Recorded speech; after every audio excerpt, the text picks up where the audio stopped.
Guys, ketemu lagi sama aku. Kali ini aku mau upload video baru loh.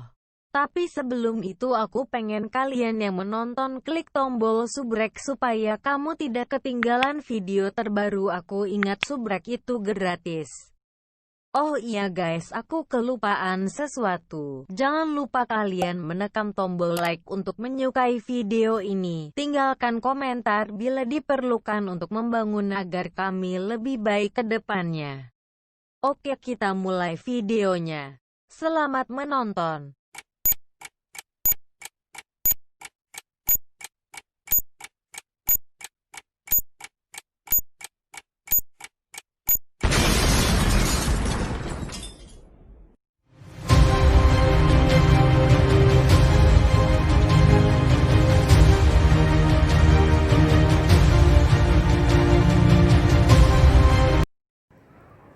Assalamualaikum warahmatullahi wabarakatuh.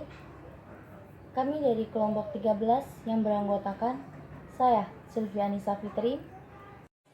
Perkenalkan, nama saya Deva Brilianti Army. Hai, perkenalkan nama saya Ahmad Dafarehan.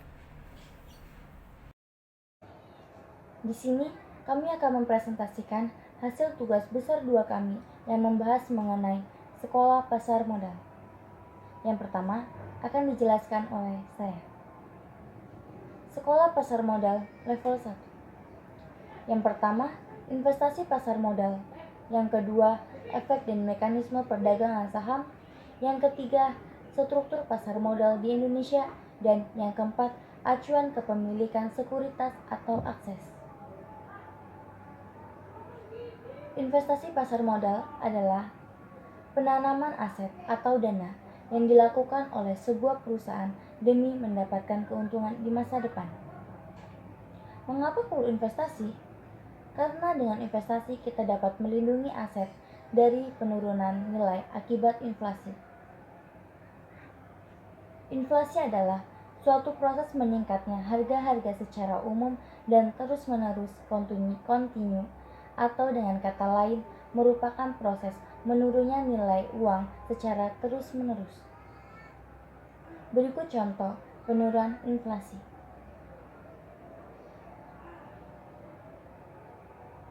Selanjutnya, apa itu investasi? Investasi adalah mengelola aset atau harta, sehingga aset atau harta tersebut dapat memberikan hasil di kemudian hari. Investasi di pasar modal adalah dengan membeli efek untuk memperoleh keuntungan berupa capital gain dan dividen. Investasi saham.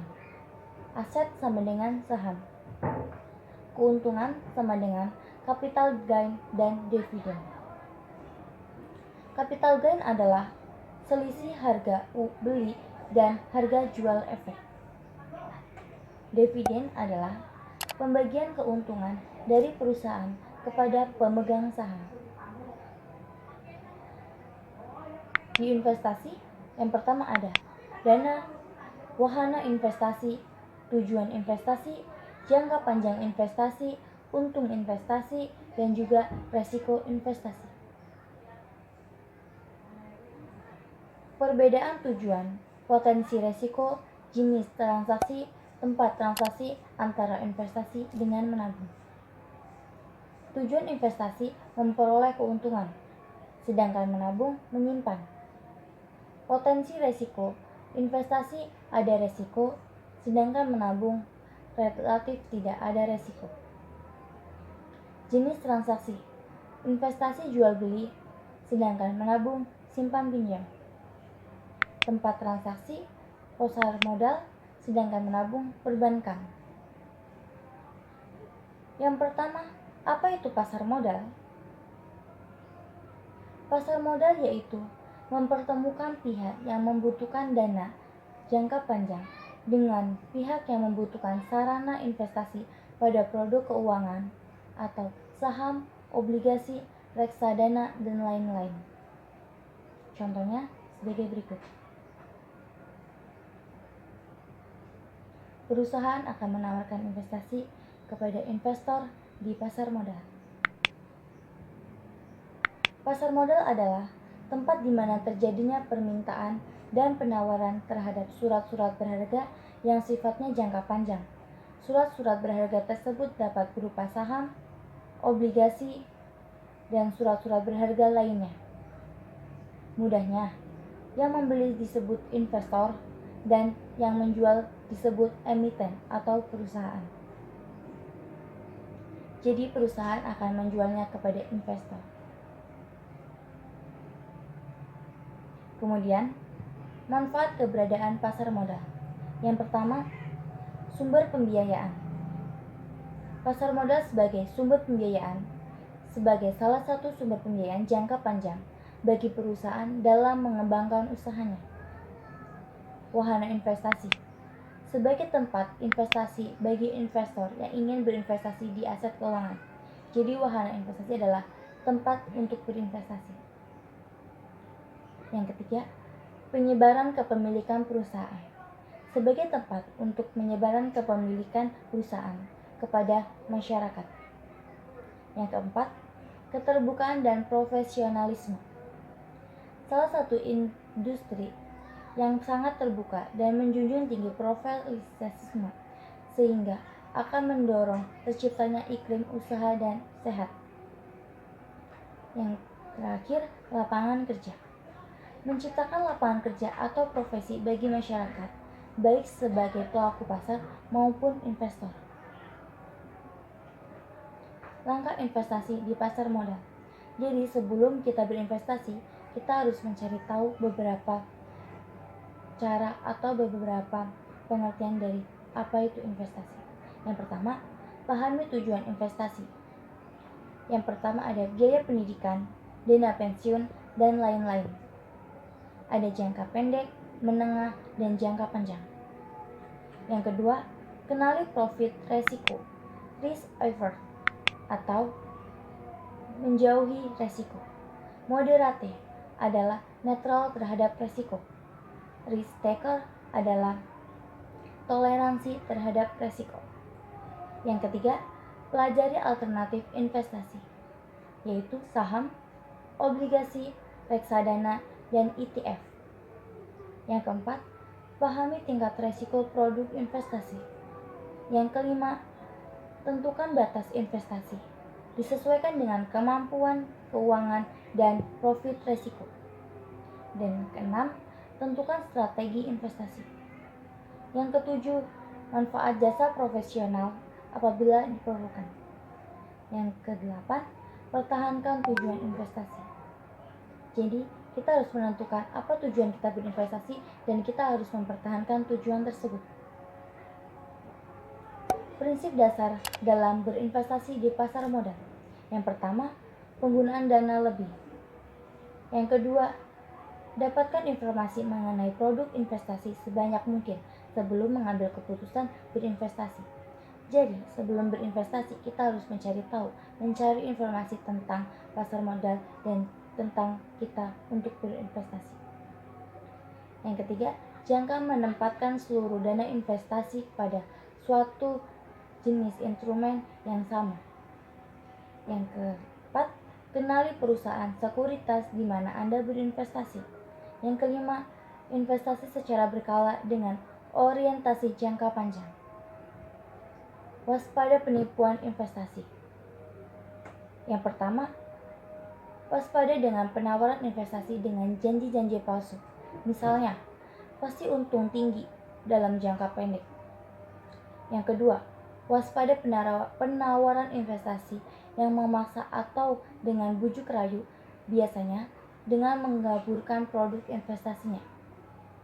Yang ketiga, waspada modus investasi dengan replikasi, misalnya investasi berkedok MLM dan mengunci dana. Misalnya, uang tidak boleh diambil dalam jangka waktu tertentu. Waspada penawaran investasi dari perusahaan yang tidak jelas. Cek izin ke orientasi jasa keuangan atau OJK, karena hanya OJK yang berhak mengeluarkan izin perusahaan investasi di Indonesia.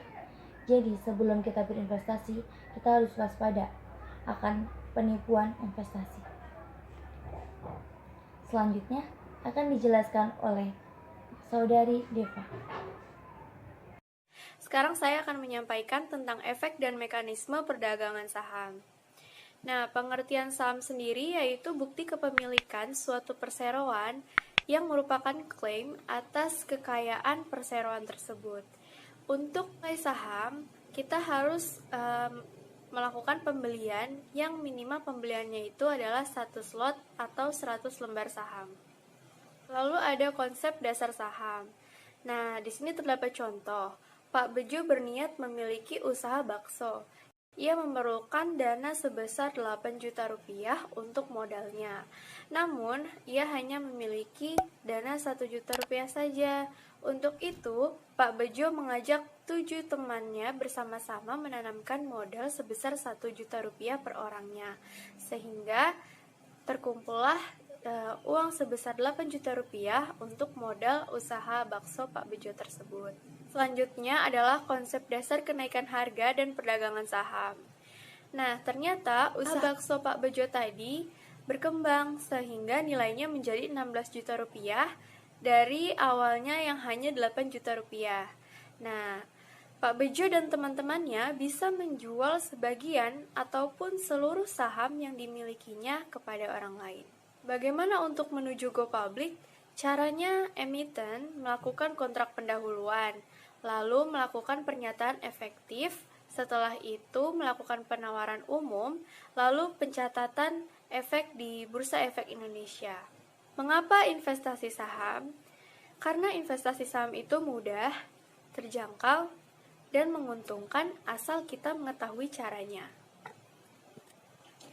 Nah, alasan kenapa investasi saham itu mudah, karena banyak perusahaan sekuritas dan manajer investasi yang dapat memberi rekomendasi investasi dan ada pun online trading.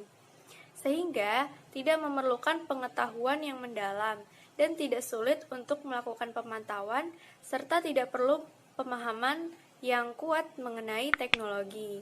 Lalu terjangkau.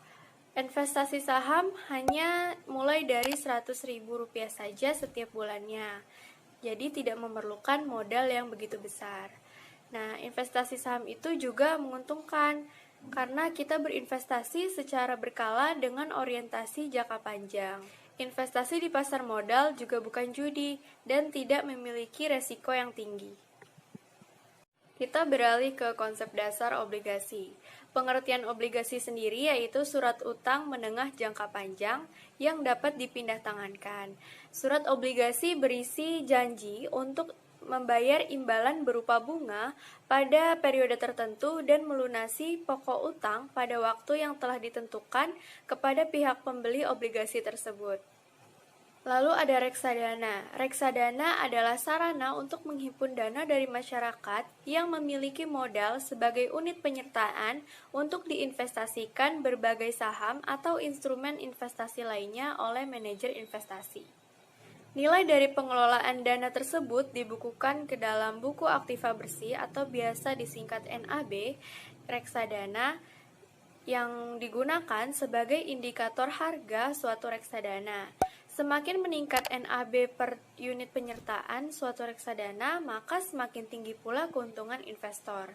Selain itu ada ETF. ETF adalah Exchange Trade Fund. Nah, ETF ini merupakan reksadana yang diperdagangkan sama seperti halnya saham di bursa.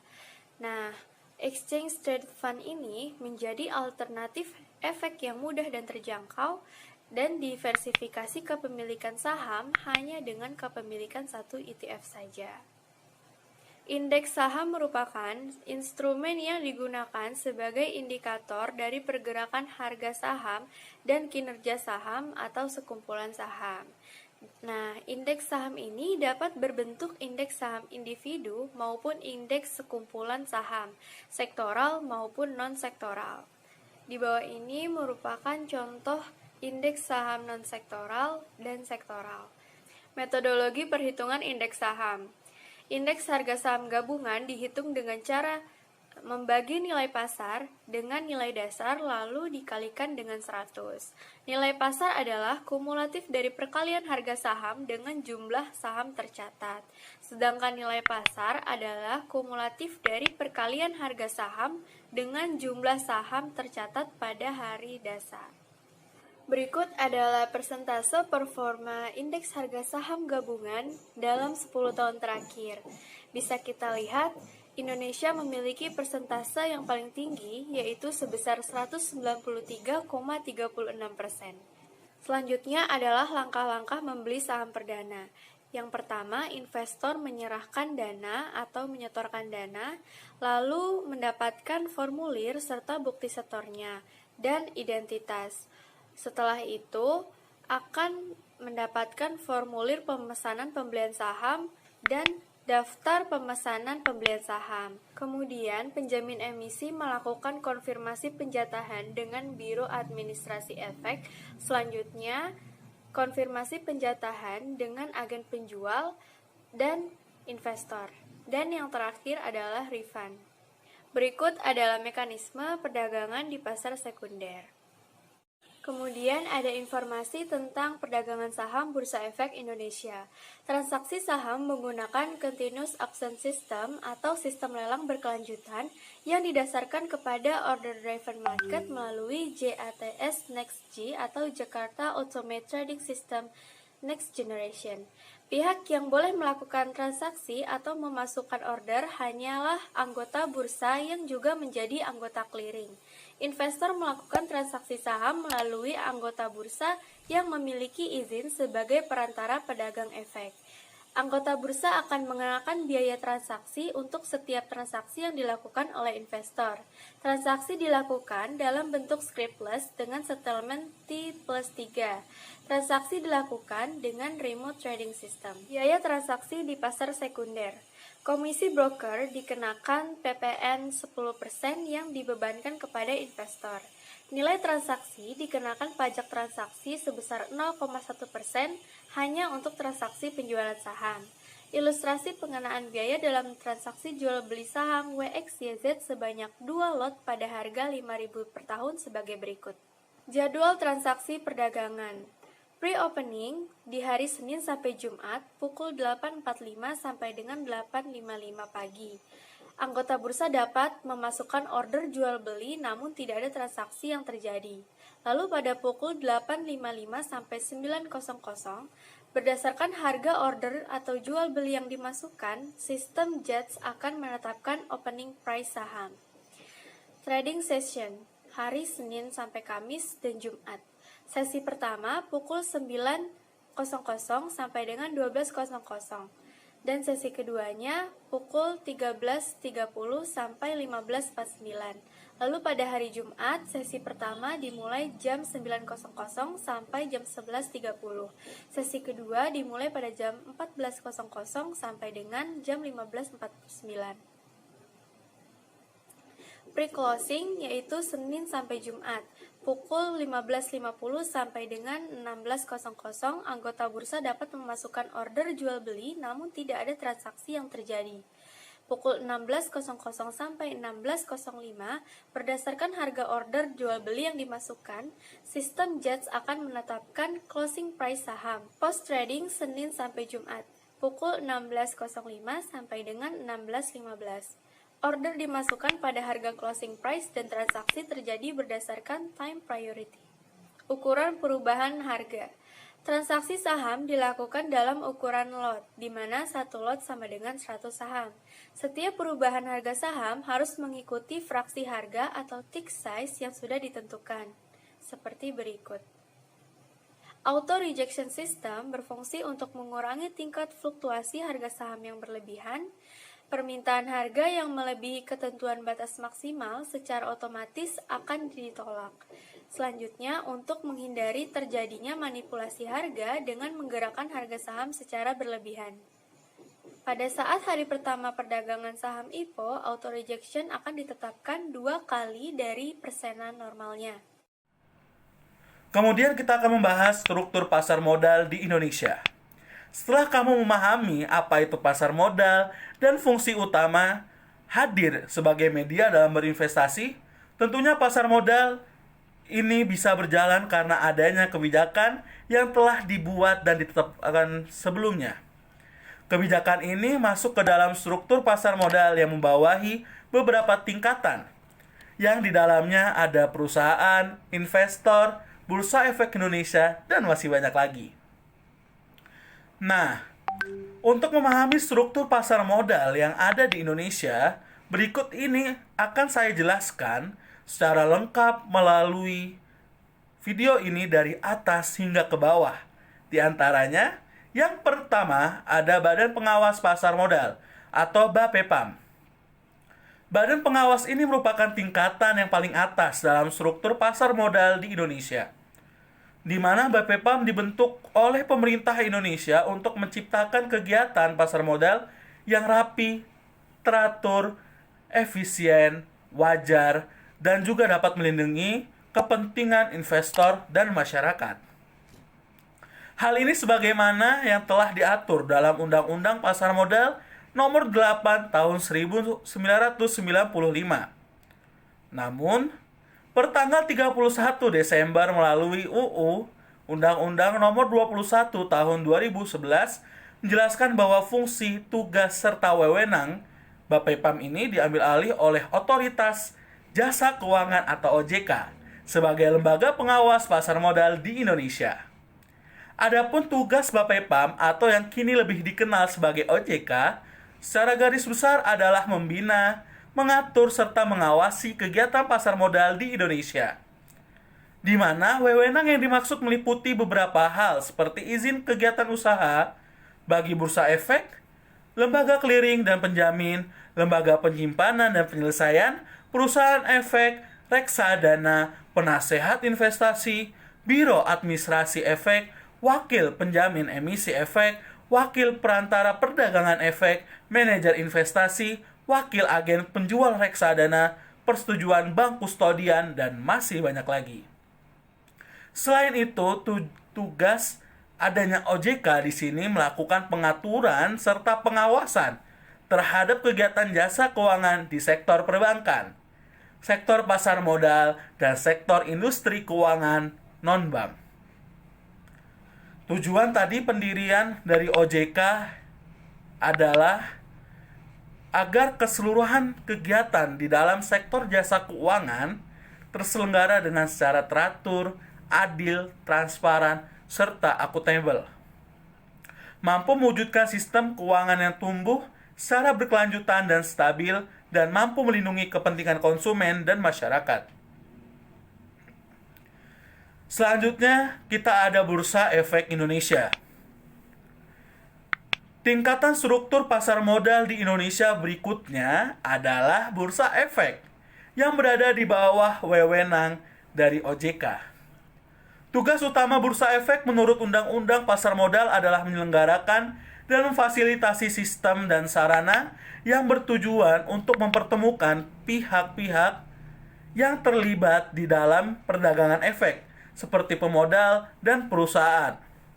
Selain itu, pemegang saham Bursa Efek Indonesia adalah perusahaan efek yang telah memperoleh izin usaha sebagai perantara pedagang efek, disebut sebagai anggota bursa atau AB. BI, Bursa Efek Indonesia, secara resmi didirikan pada tanggal 13 Juli tahun 1992. BI juga menjadi salah satu dan bahkan satu-satunya penyelenggara perdagangan efek di Indonesia. BI juga menetapkan peraturan mengenai keanggotaan, pencatatan, dan perdagangan. BI juga wajib mempunyai satuan pemeriksa yang bertugas menjalankan pemeriksaan secara berkala atau pemeriksaan sewaktu-waktu terhadap anggotanya serta terhadap kegiatan bursa efek itu sendiri. BI pun juga bekerja sama dengan DSN MUI dalam mengembangkan investasi syariah di dalam pasar modal Indonesia. Dengan adanya bursa efek, setiap transaksi perdagangan efek akan teratur, efisien, dan wajar.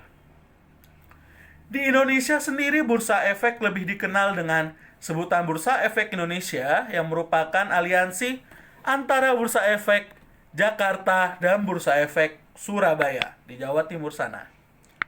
Kemudian kita mengenal juga lembaga clearing dan penjamin atau yang disingkat dengan LKP. Tingkatan selanjutnya yang masih sama dengan Bursa Efek adalah lembaga clearing dan penjamin atau LKP. Di Indonesia sendiri LKP dilaksanakan oleh PT KPEI atau Clearing Penjaminan Efek Indonesia, di mana tujuan dari adanya LKP adalah sebagai penyedia jasa clearing serta penjaminan penyelesaian transaksi bursa secara teratur, efisien, dan wajar. Maupun tujuan pendirian lainnya adalah menyediakan jasa clearing dan penjaminan penyelesaian transaksi di bursa efek secara teratur, wajar, serta efisien. Mayoritas saham lembaga clearing dan penjaminan wajib dimiliki oleh Bursa Efek.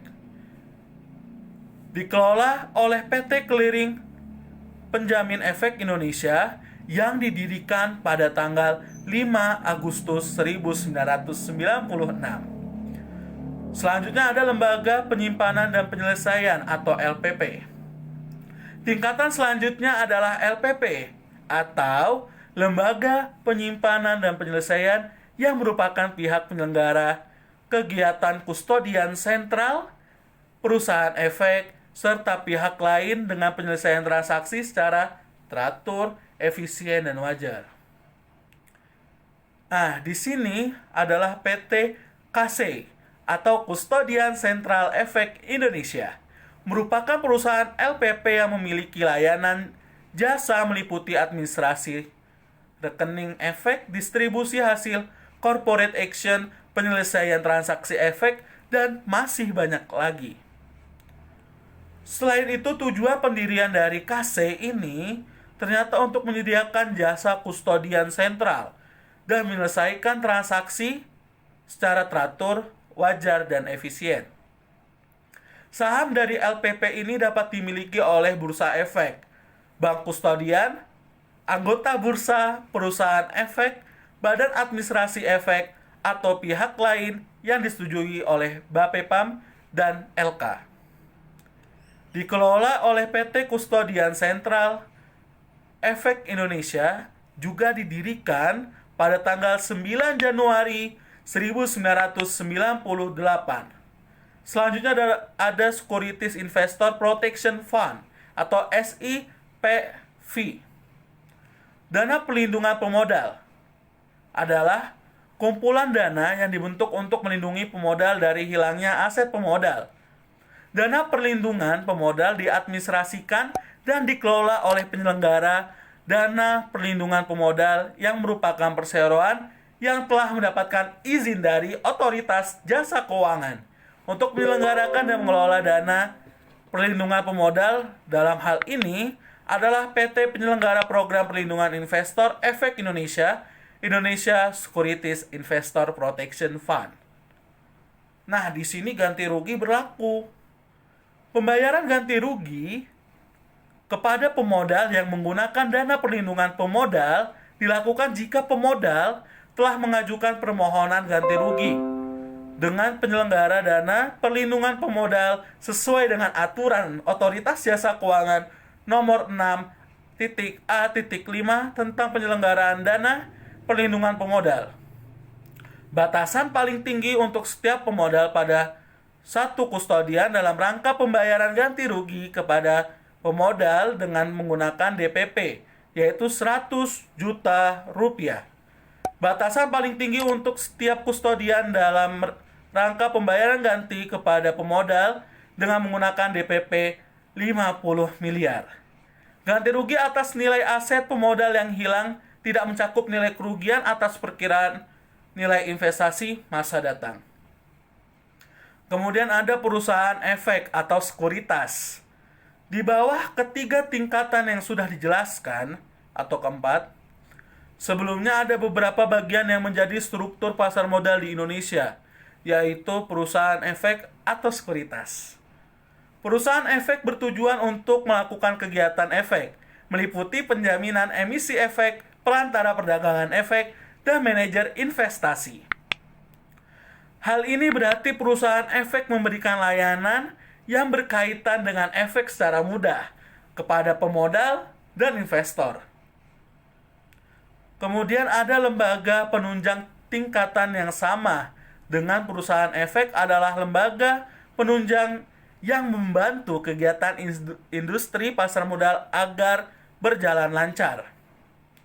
Ada beberapa lembaga penunjang yang membantu kegiatan pasar modal di Indonesia, yaitu diantaranya pertama adalah bank kustodian, yang kedua adalah biro administrasi efek, yang ketiga wali amanat, keempat penasihat investasi, dan yang terakhir pemeringkatan efek.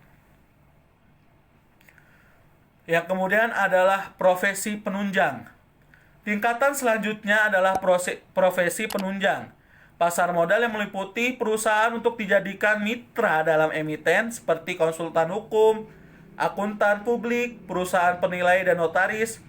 Mitra yang dimaksud tersebut adalah perusahaan yang memberikan layanan untuk membantu beberapa hal dalam melancarkan kegiatan efek. Kemudian pastinya ada pemodal atau investor. Bagian dari struktur pasar modal adalah pemodal dan investor itu sendiri yang menanamkan atau menginvestasikan modal pada sekuritas. Pemodal ini dibagi menjadi dua jenis, yaitu pemodal atau investor, yaitu investor lokal dan investor asing. Kemudian selanjutnya ada emiten. Selain itu juga ada emiten. Apa itu emiten? Yang menjadi bagian dari struktur pasar modal di Indonesia, di mana emiten merupakan perusahaan yang mengeluarkan saham atau obligasi surat utang untuk dibeli oleh para investor, baik perorangan maupun perusahaan. Struktur pasar modal di Indonesia ada untuk mempermudah setiap kegiatan pasar modal agar menjadi teratur, efisien, wajar, dan menghasilkan keuntungan bagi setiap pihak di dalamnya. Oleh karena itu, kamu tidak perlu takut dan khawatir ketika berinvestasi di pasar modal, khususnya di saham ini. Selama investasi yang kamu lakukan berada di dalam naungan lembaga yang mengawasi kegiatan investasi saham, insya Allah untuk mendapatkan hasil investasi yang aman dan terjamin. Mengenal lebih dekat KC, PT Kustodian Sentral Efek Indonesia didirikan di Jakarta pada tanggal 23 Desember 1997. KC merupakan salah satu self-regulatory organization selain PT Bursa Efek Indonesia dan PT Clearing Penjaminan Efek Indonesia. Sebagai lembaga penyimpanan dan penyelesaian di pasar modal Indonesia, KC menyelenggarakan sentralisasi penyimpanan efek, serta pencatatan aktivitas dan penyelesaian transaksi efek yang teratur, wajar, dan efisien, dengan menggunakan sistem penyimpanan dan penyelesaian transaksi berteknologi tinggi dengan nama The Central Depository and Book Entry Settlement System. Untuk menjamin kerahasiaan serta keamanan data dan informasi yang tersimpan dalam sistem KC tersebut, KC meluncurkan fasilitas akses acuan kepemilikan sekuritas pada tanggal 18 Juni 2009. Peluncuran fasilitas akses KC yang merupakan nama baru dari fasilitas investor area merupakan bentuk perlindungan yang disediakan KC kepada investor dalam berinvestasi di pasar modal Indonesia melalui keterbukaan informasi atas portofolio investasi milik investor yang dikelola oleh pemegang rekening KC, perusahaan efek, dan bank kustodian. Fasilitas akses KC merupakan media informasi melalui jaringan internet yang berguna bagi investor sebagai nasabah pemegang rekening KC untuk memonitor posisi serta mutasi efek miliknya yang disimpan di satu atau beberapa sub rekening efek di KC. Adapun manfaat fasilitas akses KC, yang pertama, investor dapat mengakses secara real time data kepemilikan efek serta mutasinya dalam sub rekening efek yang disimpan di sistem KC hingga 30 hari terakhir.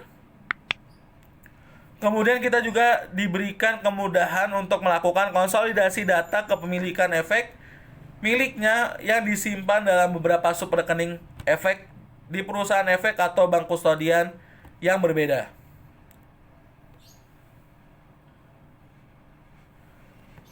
Kemudian menumbuhkan kepercayaan dan rasa aman untuk berinvestasi di pasar modal Indonesia dengan melakukan monitor secara langsung atas kepemilikan efek dalam subrekening efek miliknya di investor itu sendiri.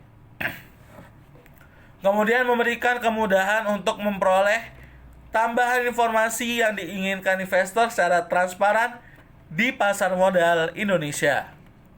Lalu apakah penggunaan fasilitas akses KC dikenakan biaya? Tidak. Investor dapat mengakses fasilitas akses KC tanpa dikenakan biaya apapun. Seberapa aman fasilitas akses KC ini? Sebelum diluncurkan, fasilitas ini telah mendapatkan pemeriksaan yang mendalam serta menyeluruh oleh konsultan independen dengan hasil akhir bahwa fasilitas akses KC dinyatakan cukup aman untuk dioperasikan. Pemeriksaan tersebut bertujuan untuk memastikan bahwa resiko telah ditekan ke titik terendah dan untuk menghindari terjadinya kekeliruan data saat digunakan oleh investor. Apakah fasilitas KC ini, akses KC, diwajibkan? Semua investor yang telah dibukakan subrekening efek di KC berhak mendapatkan akses atas fasilitas akses KC melalui perusahaan efek atau bank kustodian di mana investor daftar menjadi nasabah. Berdasarkan surat Bapepam LK nomor S-4882-BL-2009 tanggal 8 Juni 2009, PT Perusahaan Efek atau Bank Kustodian harus memenuhi permohonan investor untuk memperoleh fasilitas akses KC. Investor yang telah terdaftar akan memperoleh kartu akses yang berisi informasi yang diperlukan untuk mengakses website fasilitas akses KC berikut dengan nomor identitas investor. Untuk sekarang ini, kartu tersebut sudah didigitalisasi. Lalu kita menuju ke tampilan website.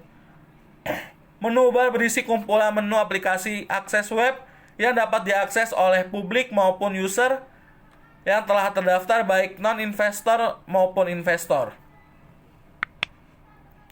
Bagi publik dan user non-investor sebelum login, menu yang dapat diakses yaitu pertama beranda, merupakan halaman depan yang merupakan muncul pertama kali ketika mengakses situs website akses. Kedua, pusat informasi, merupakan informasi yang berisi berita, artikel, dan informasi terkait pasar modal. Yang ketiga, pusat edukasi, merupakan menu yang berisi konten yang bersifat edukatif dalam bentuk video atau dokumen. Bagi user investor yang telah masuk login, menu yang dapat diakses lebih banyak, yakni beranda, merupakan halaman depan yang pertama kali muncul ketika mengakses situs website akses atau setelah login. Kedua, ada portofolioku, merupakan menu yang menampilkan informasi terkait portofolio kepemilikan efek. Ketiga, pusat informasi, merupakan menu yang berisi berita, artikel, dan informasi terkait pasar modal. Yang keempat, ada pusat edukasi, merupakan menu yang berisi konten yang bersifat edukatif dalam bentuk video dan dokumen.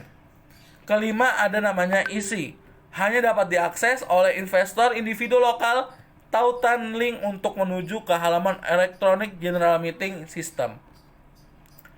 Kemudian di dalam website tersebut ada ticker code, menampilkan kode dan harga saham per hari diurutkan berdasarkan abjad. Berikut dengan informasi kenaikan atau penurunan, klik tombol untuk melihat data harga saham pada urutan sebelum maupun sesudahnya. Kemudian ada tombol masuk dan daftar untuk masuk login ke dalam aplikasi. Klik tombol petunjuk lebih lanjut dapat ditemukan di panduan pengguna. Kemudian ada aktivitas pasar informasi. Aktivitas pasar ditampilkan pada halaman depan antara lain, pertama ada data pergerakan indeks harga saham. Klik tombol yang terdapat pada bagian bawah halaman untuk menampilkan data di halaman berikutnya. Kedua, ada harga efek bersifat ekuitas. Yang ketiga, ada daftar NAP reksadana berikut dengan kenaikan maupun penurunan dalam poin dan persentase. Yang keempat ada grafik pergerakan indeks harga saham gabungan IHSG untuk periode 1 hari, 1 minggu, 1 bulan, 1 semester, bahkan 1 tahun terakhir.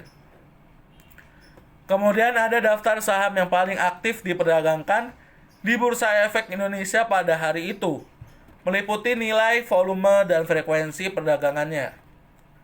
Lalu di dalamnya juga kita bisa melihat berita terbaru. Pada bagian ini, Anda dapat membaca berita terbaru seputar pasar modal. Klik pada judul untuk menampilkan berita secara lengkap. Selain dari beranda, Anda juga dapat mengakses berita terbaru dari menu pusat informasi. Kemudian ada artikel terbaru yang berkaitan dengan investasi dan pasar modal. Anda dapat baca pada bagian ini. Kemudian ada pusat edukasi yang tersedia untuk memberikan konten yang bersifat edukatif dalam bentuk video dan dokumen untuk menambah pengetahuan pengguna akses terkait dunia pasar modal. Kemudian ada aksi korporasi. Anda dapat melihat informasi aksi korporasi yang akan efektif pada tanggal terdekat. Lalu ada informasi waktu pencarian cepat pengaturan bahasa pada bagian layar. Kemudian ada media sosial, website pusat bantuan. Pada bagian layar paling bawah Anda akan menemukan itu semua. Pertama ada tautan YouTube KC, tautan Instagram KC, website KC, dan ada kontak kami. Serta pusat bantuan yang Anda bisa mengirimkan pertanyaan, keluhan, dan saran.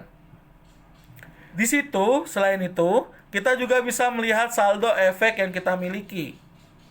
Kemudian, kamu juga bisa melihat mutasi efek, melihat data transaksi, kamu juga bisa melihat data netting hak atau kewajiban transaksi, kamu juga bisa untuk melihat saldo dana yang tersisa, bahkan kamu juga bisa melihat mutasi dana yang ada.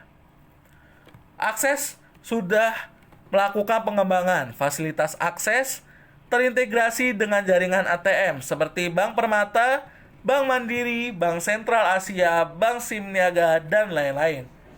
For your information guys, rekening dana nasabah adalah rekening atas nama nasabah itu yang disimpan di bank yang terpisah dari rekening perusahaan efek. Adapun bank administrator RDN antara kerjasama dari KC dengan bank administrator RDN sebagai berikut. Ada bank BCA, ada bank Simniaga, ada bank Mandiri, ada bank Permata, ada bank BRI, ada bank BNI, bank Sinarmas, bank BCA Syariah, dan bank Syariah Mandiri. Mungkin, ayo, kapan lagi? Selagi masih muda, kita kembangkan skill kita kembangkan potensi kita, yuk nabung saham, karena untuk masa depan yang lebih cerah, kenapa enggak? Sekian presentasi dari kami. Apabila ada kesalahan kata atau perbuatan, kami minta maaf, dan kepada Allah kami mohon ampun. Kami akhiri. Wassalamualaikum warahmatullahi wabarakatuh.